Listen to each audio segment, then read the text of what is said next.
Halo Hewanians, jumpa lagi dengan saya Dr. Hewansari dalam sesi Ask the Vet Hewanian.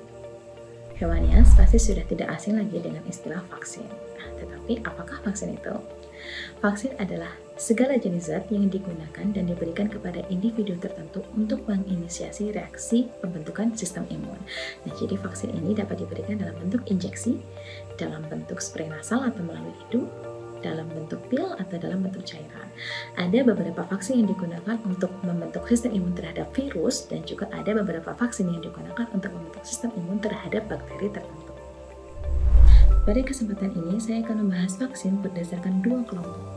Yang pertama adalah kelompok core vaksin dan yang kedua adalah kelompok non-core vaksin. Apakah bedanya? Core vaksin merupakan vaksin yang berhubungan dengan penyakit-penyakit yang memiliki tingkat penularan yang sangat tinggi dan juga risiko yang sangat berat. Bisa dibilang core vaksin ini berhubungan dengan penyakit-penyakit nomor 1 yang menyebabkan kematian pada anjing dan kucing. Sedangkan non-core vaksin merupakan vaksin yang berhubungan dengan penyakit-penyakit yang meskipun tidak bisa dikatakan ringan, tetapi faktor risiko yang lain lebih rendah dibandingkan dengan penyakit yang berhubungan dengan core vaksin. Apa sajakah yang termasuk ke dalam core vaksin? Menurut WSAWA atau Asosiasi Dokter Hewan Internasional, untuk anjing yang digolongkan sebagai core vaksin adalah vaksin untuk melindungi anjing kita dari pertama, parvovirus, kedua, canine distemper virus, ketiga, adenovirus atau canine hepatitis, dan yang keempat, untuk melindungi anak kita dari rabies. Untuk kucing, yang tergolong ke dalam core vaksin adalah vaksin-vaksin yang melindungi anabul kita dari pertama, feline parvovirus atau feline panleukopenia-virus. Yang kedua, untuk melindungi anabul kita dari virus rhinotracheitis atau feline herpes virus 1. Dan yang ketiga, untuk melindungi anabul kita dari feline calicivirus. Untuk non-core vaksin sendiri, ada beberapa jenis vaksin yang bisa kita berikan untuk anabul-anabul kita.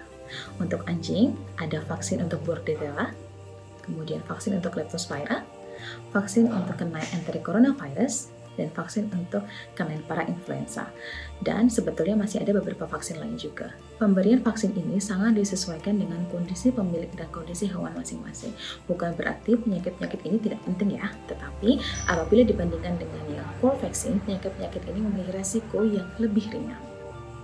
Untuk kucing, ada juga beberapa jenis vaksin non-core yang bisa kita berikan, seperti vaksin untuk mencegah feline leukemia virus, vaksin untuk mencegah feline infectious peritonitis atau FIP, vaksin untuk mencegah feline immunodeficiency atau FIP, dan juga vaksin untuk mencegah chlamydia. Seperti yang sudah saya jelaskan tadi, bukan berarti penyakit-penyakit ini tidak beresiko ya.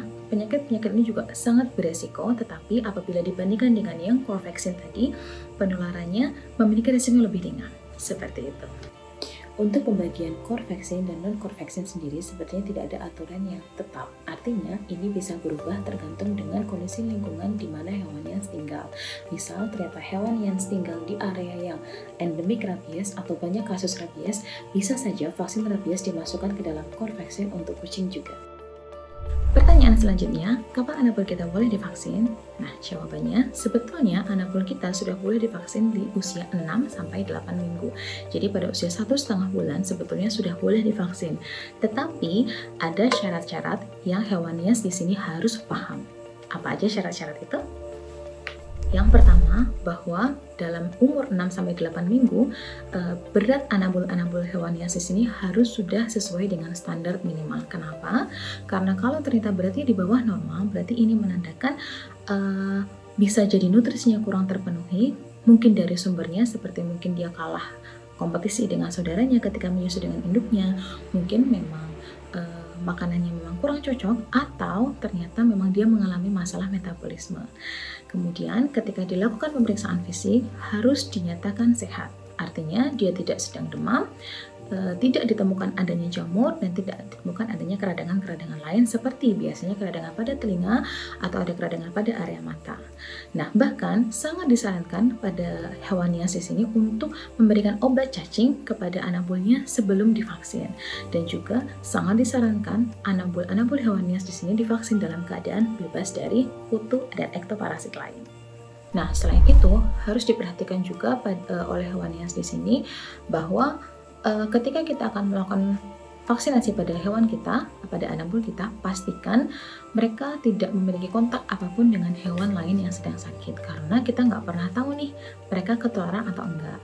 Jadi sebelum vaksin, sebaiknya dipastikan dulu bahwa pertama sudah diberikan obat cacing, yang kedua tidak ada jamur, kutu termasuk tungau telinga, dan yang ketiga pastikan kondisi anabul-anabul kita dalam kondisi yang fit dan sehat, tidak ada keluhan seperti berkurang nafsu makan, dia kelihatan letih dan lesu, kemudian banyak tidur, apalagi ada gejala seperti muntah atau diare. Biasanya setelah vaksin nanti dokter juga akan mengingatkan jangan dimandikan dulu, karena pada beberapa individual memandikan atau ketika dia, terutama kucing ya, ini bisa mengakibatkan stres yang cukup tinggi. Nah, stres inilah yang kita hindari supaya nanti vaksinnya bisa bekerja dengan maksimal. Pertanyaan berikutnya adalah, apakah penting untuk memberikan vaksin kepada anabul-anabul kita di atas 2 bulan? Jawabannya sangat penting dan sangat dianjurkan. Anjing atau kucing yang masih berumur kurang dari 1 tahun memiliki sistem imun yang masih lemah, sehingga masih sangat rentan terserang virus-virus berbahaya seperti Paramyxopenia atau Parvovirus. Lalu, bagaimana dengan hewan yang sudah berumur lebih dari 1 tahun? Apakah boleh divaksin?